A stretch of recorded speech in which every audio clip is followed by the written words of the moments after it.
Hello there, Joe DeSanto here. Thanks for joining me in another video. Appreciate it. In this video, I'm going to talk a little bit about uh, online purchasing and how, like, kind of demand culture and the technology has just increased our spending. And what to think about in terms of that and what to watch out for. So I'm going to get into that in a sec. But before that, if you like my content, please do the old like and subscribe. That helps me out.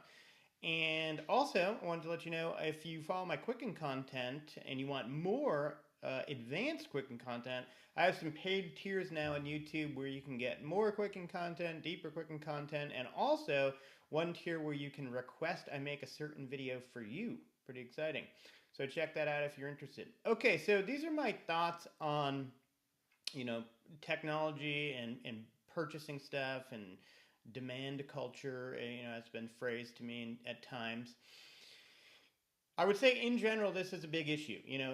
On the whole, something that you need to just think about is that,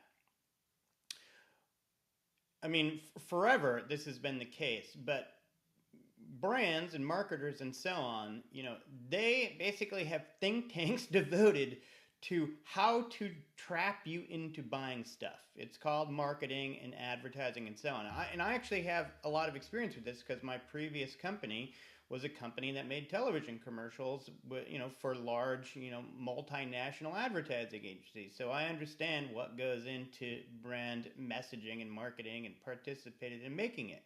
And I'm not saying there's anything, I'm not saying anything against it. Obviously, it's a fun, creative business. But the truth is, there are people just out there sitting around thinking about how they can, for lack of a better word, dupe you into buying something. Poke your triggers, find your weak spots, figure out, maybe even a positive light, like what exactly you need and can they deliver that to you. And if they can, obviously, you're going to be an active buyer. That's just been going on, since the dawn of sales, of course, or sophisticated sales. Maybe I shouldn't say the dawn of. Maybe as advertising agencies became a big deal in the 30s, 40s, and 50s, and Madison Avenue was created. But now enter technology, and technology is not only utilizing all those same methods of like getting into your head to trick you into buying, but they also are removing the friction of buying. So that this is a big term in online sales and e-commerce is we want the most frictionless purchase experience. We want to just take away every single possible barrier so that when you are triggered to buy and you're in the mood, you can just do it so fast and so easy that there's just nothing standing in your way. And just a real life example is you don't have to drive to the mall anymore and try things on and get there and bring the kids and have the hassle and all that. You can just do it practically while you're in the shower. If that's when you decide you want to buy something, you can do it on your couch, you can do it wherever. Like, so that friction, that difficulty of buying has been removed. I mean, that's probably like the most major one. It's funny, there are sad byproducts of this besides over purchasing is that we go out less, we don't interact with human beings. The mall is a place, where commerce but also socializing and all that sort of happens, and online purchasing has, just diminished that so significantly, but that's another topic. But anyway, so as you're consuming online and buying things wherever it may be, and oftentimes it's on Amazon, you have to think about the fact that these people have focused on trying to sell you in a sophisticated way, and they've tried to remove as much friction to that purchasing process as possible. Like everything is like working against you to overbuy. Add on top of that, that always purchasing stuff has given you a dopamine hit. Even when you went to the mall, that's why the term shopaholics exists. Some people's drug is buying things. They get a rush from when they buy things. But combine that dopamine hit with the dings and the dongs and the immediate gratification, and you think you can go buy it while you're in your car waiting to pick up your kid from school. It's just like a dopamine, mania situation, and it's just so easy to keep repeating and keep repeating and repeating. Um, So these are the factors that when you're purchasing things online and you're doing stuff so quickly and so easily, you get just think about it. Just be like, you know what? Someone is trying to make me buy this in a so super subconscious way. Do I want to succumb to that? I do that, and it helps me curb a purchase here and there for sure. But with all that in mind, yes, the ease of use and the extra dopamine and all that stuff is making us buy so much more. I mean, particularly Amazon is just so darn easy to use. It's crazy. I'm sitting in my car, like I said, waiting to pick up my kid from school. And I'm like, oh, you know what I need? I need this. Oh, I'm going to go buy it right now. Just get it over with. It's like just waiting one day, just saying, I don't really need that, or that's a discretionary purchase. I'm going to wait one day. I'll leave it in my cart and I'll put it in save till later, and I will come back to buy that again.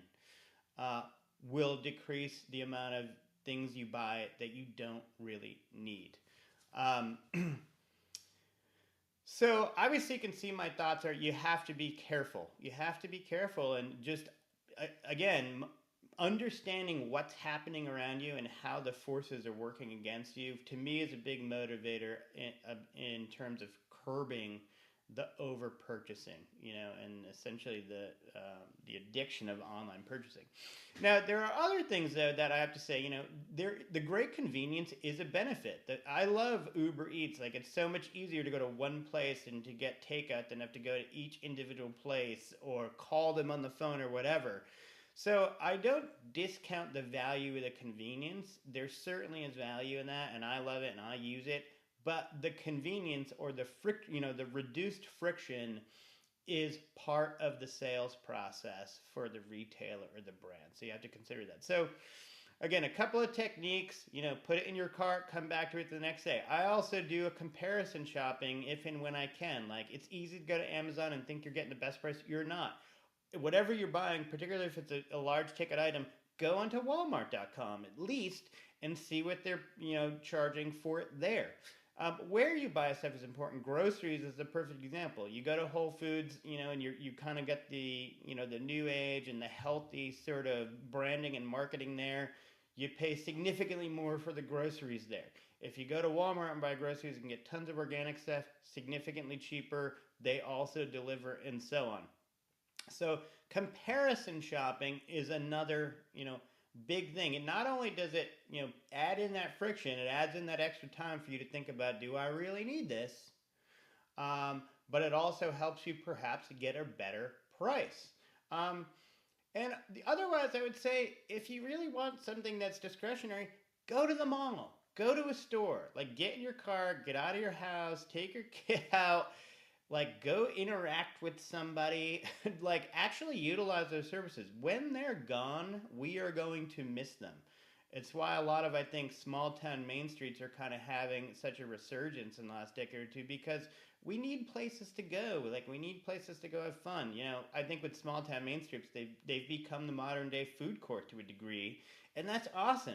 There's some stuff to do, some shopping, but a lot of times it's going to dinner and that sort of thing.